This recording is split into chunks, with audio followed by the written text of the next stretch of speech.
is Daily Blast Live. We're talking about what you're talking about. Real, honest, entertaining, live. DBL starts right now. 3, 2.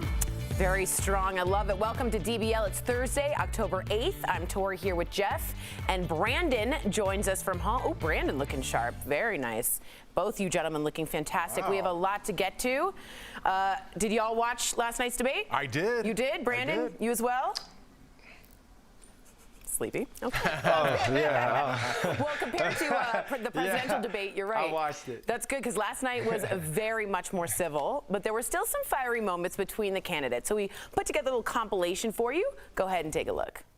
On January 28th, the vice president and the president were informed about the nature of this pandemic. They knew and they covered it up. The American people have witnessed what is the greatest failure of any presidential administration in the history of our country. The fact that you continue to undermine public confidence in a vaccine, if the vaccine emerges during the Trump administration, I think is unconscionable. Is probably why Newsweek magazine said that Kamala Harris was the most liberal member of the United States Senate in 2019. If you have a pre-existing condition, heart disease, diabetes, breast cancer, they're coming for you. Are you and Joe Biden going to pack the court if Judge Amy Coney Barrett is confirmed? Woo! But of course there was this one moment that just really bugged me. Or should I say 2 whole minutes, where an unexpected guest stole the show. As you can see, a fly landed on Vice President Mike Pence's head and stayed there for, yes, a full 2 minutes, all while he continued to talk. The Biden campaign seized on the opportunity, tweeting out this picture of Joe Biden holding a fly swatter, asking folks to donate $5 to make his campaign fly. The Biden campaign is also sold out of this Truth Not Flies fly swatter. But DBL Nation, funny jokes, got it. Let's put the fly jokes aside for a second. We really want to know what you think. Who won last night's debate? Was it Kamala Harris or Mike Pence? So what we always do is have you go to dblvote.com to weigh in.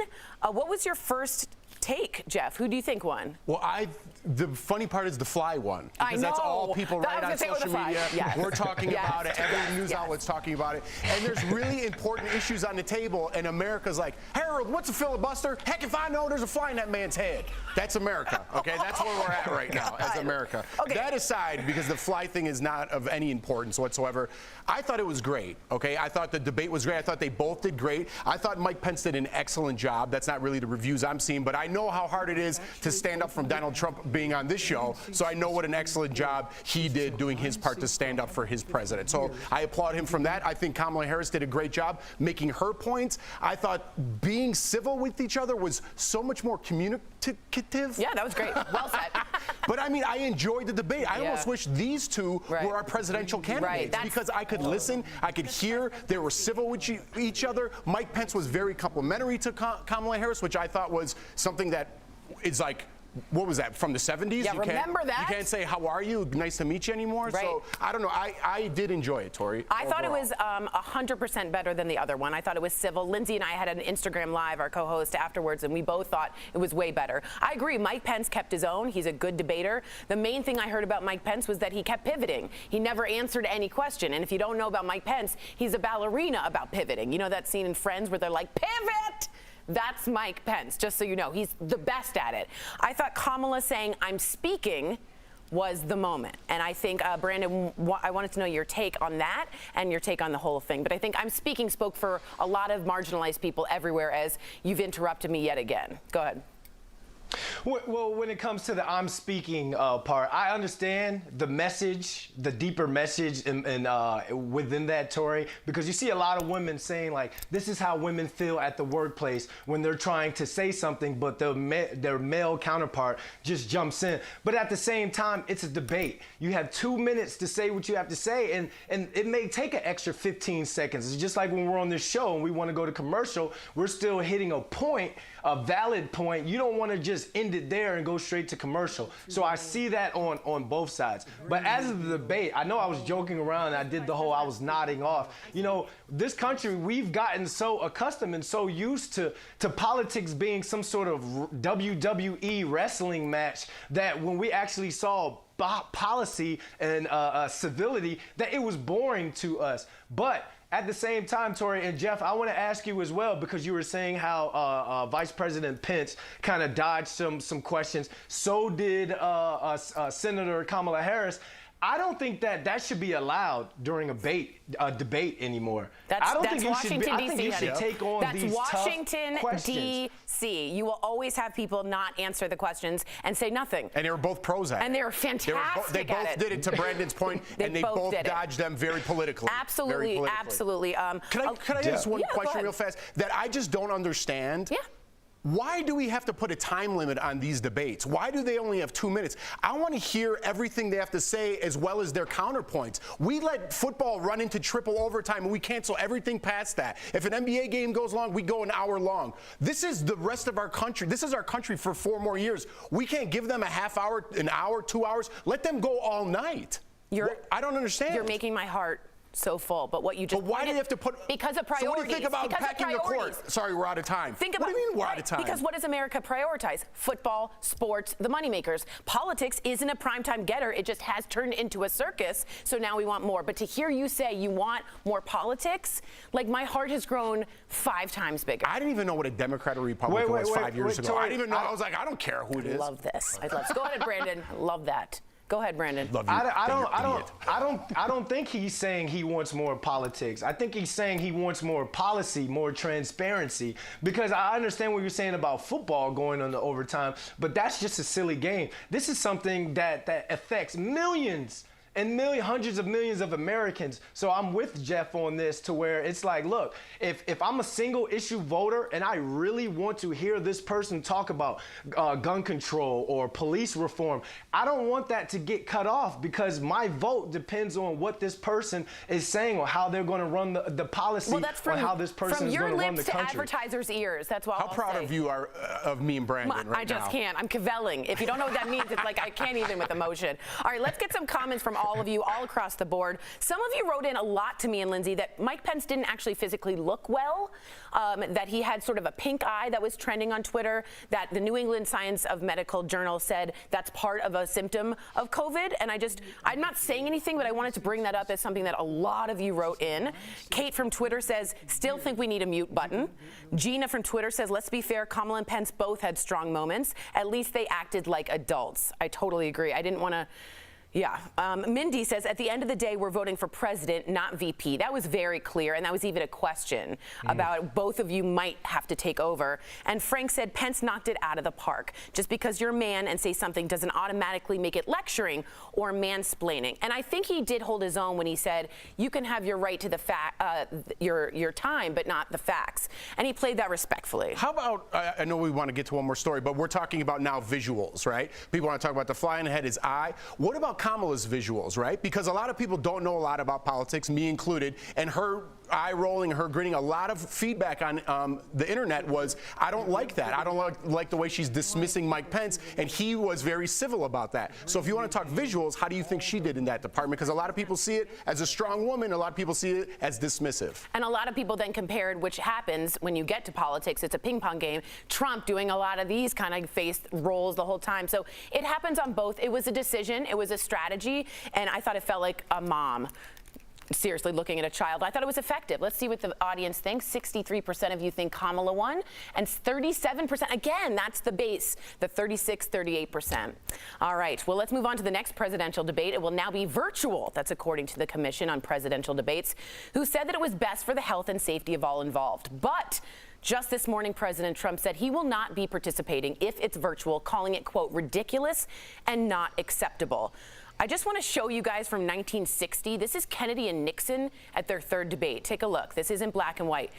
One's in New York, one's in Los Angeles. They've done it in 1960. They can do it here. So Chicken Trump is trending on Twitter that he's too cowardly to go. Jeff, what's your take on this? My take is you can't control them live. Try controlling them with a delay. Good luck. Oh, that's good. Yeah. What about taking down the sound? President Trump was worried they could take down the sound if they wanted. But isn't that what a lot of people want, Brandon? No, Tori, I just want transparency. I want them to answer each question. So if they can agree to do that, then I don't care where they have it. Man, I just needed a good cup of tea. All right, stick around, Brandon, coming up on DBL. It was stressful all night. I don't know.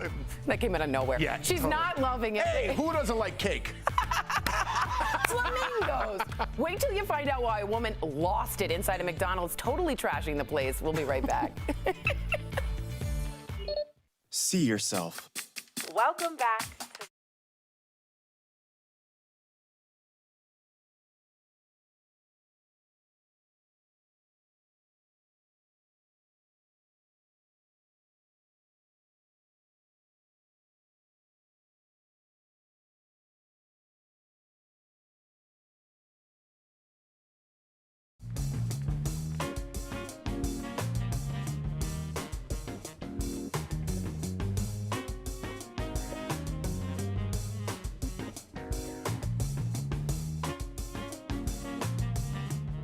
Today on DBL, the empowering story behind the voices of our city choir,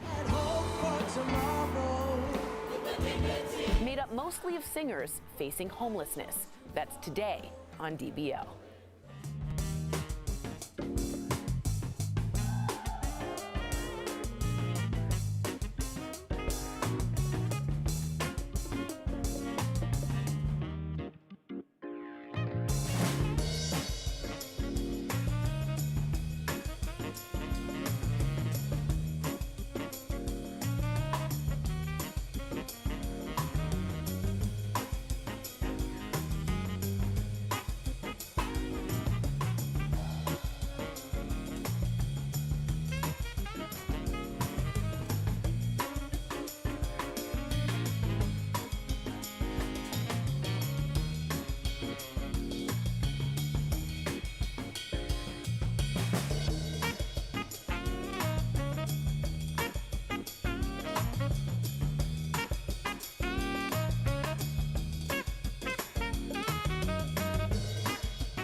Welcome back to DBL. I'm loving it. Not this next story. It's a little crazy. Police are on the hunt for a woman and literally we're asking for your help.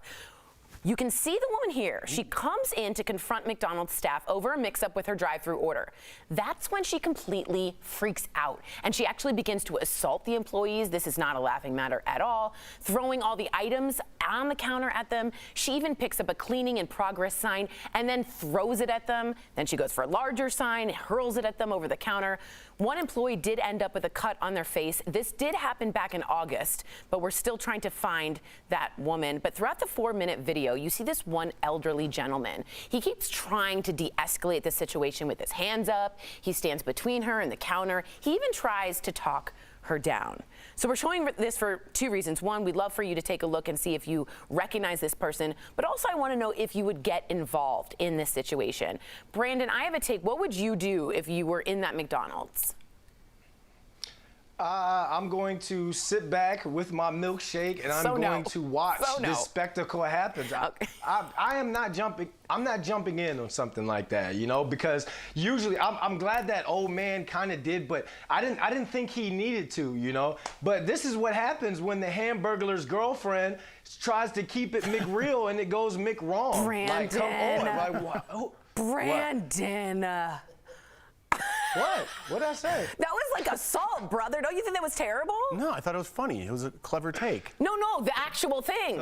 Oh, I thought you meant Brandon's comment. I was like, take it easy on him. You're just trying to lighten the situation. I was playing with him. No, here's the thing, Tori. I don't want to get too deep here, you know, but Listen, I think what we're witnessing in the news every single day and ongoing, I'm not talking about peaceful protests, I'm talking about the rioting and the violence and the destruction of our own cities. I think people think this is the new norm. If I don't like something, I'm just going to destroy this place. And it's psychological, right? So they think there is no repercussions from this. I don't see anybody getting arrested on TV. So I don't like that my order wasn't right. So I see I'm going to do what I see on TV and just destroy everything. And that's a really interesting And then what take. I'm going to do as someone that's in there, if it's someone, I'm getting played off. Dude, I had a good we point. all wanna I wasn't know. sure if I was going to say it anyway, but I'm just going to stay in Mr. Now Jeff's we'll head. never know with Jeff Help. Coming up on DBL, we're catching up with actor Rob Huebel. He's starring in a new sci-fi comedy about exploding teenagers. What?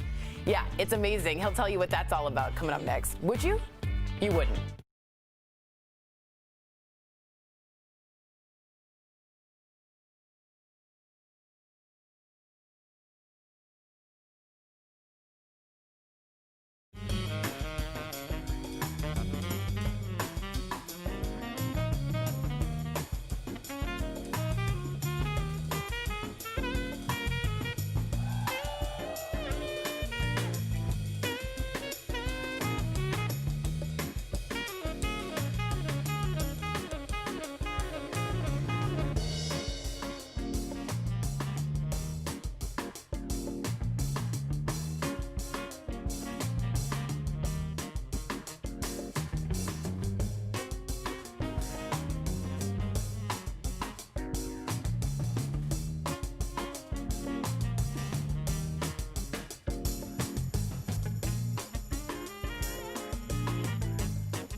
Welcome back to DBL. Actor and comedian Rob Huebel is starring in a new explosive new comedy. It's dark, but it looks so good, called Spontaneous. I caught up with Rob earlier. We're all looking for new content. It's Today's Chatting with the Stars.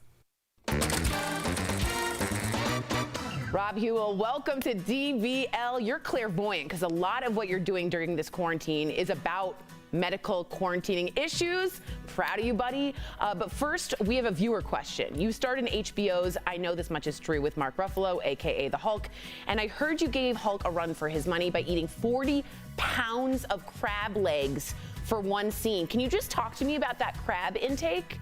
First of all, Tori, I think it's hilarious that I came on to promote one movie, but you switched it up, and I'm promoting the HBO show. No, yeah, Ruffalo, I had to shoot a scene with Ruffalo, aka the Hulk, in I Know This Much Is True, where I was eating crab legs. And you know how shooting films works. You have to do it over and over and over. So yeah, I ate like 40 pounds of crab legs, and I'm allergic to crab legs. Terrible. I'm so sorry.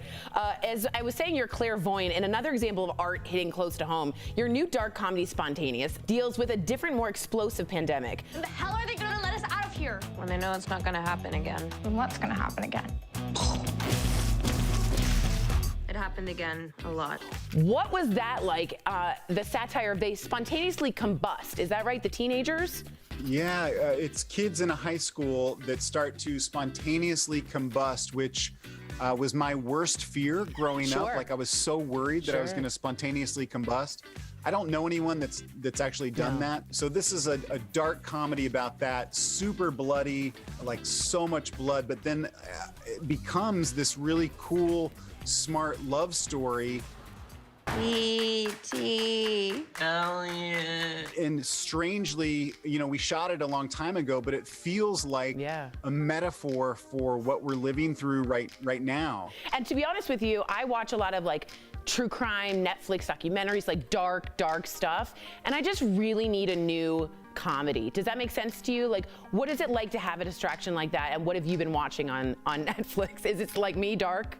Yeah, you sound like my wife. My wife makes me watch so much true crime stuff, like murder. So this I am so psyched about because I feel like people are hungry for comedy right now. And this one is like, it's already got this momentum behind it because it was a book. I didn't even know that it was a book because I don't read books. No, I famously. read the internet. You don't read, that's right. You can't read, that's right. We all know that's the big thing about you. I don't know how to read. Let me ask you a question. How much improv was involved? As you know, you and I both love improv, but was it mostly scripted and did you like the writing? Like what got you on board with kids spontaneously combusting? That's not an easy pitch. Yeah, well, for me, I was like, how in the world are they going to do this movie? You know, I read the script and I was like, what? There's no way they can't make this movie. That's amazing. Now, I just wanted to know about your first, because it does deal with high school romance, am I right? I just wondered if you could paint a picture of your first high school romance. No names, we don't need names, but how was that? Was it good? Was there a prom?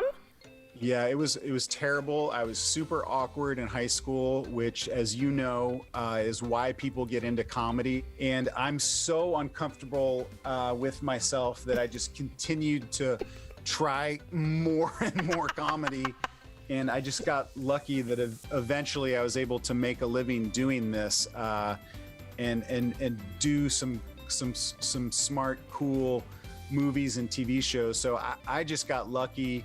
It has been a total honor to talk with you. I've always looked up to you, so it's lovely to chat with you. Thanks for stopping by DBL, and we'll be right back. Promotional consideration is brought to you by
Welcome back. It's time for some sweet, sweet deals. Here's DBL's Deal Blast presented by MorningSave.com.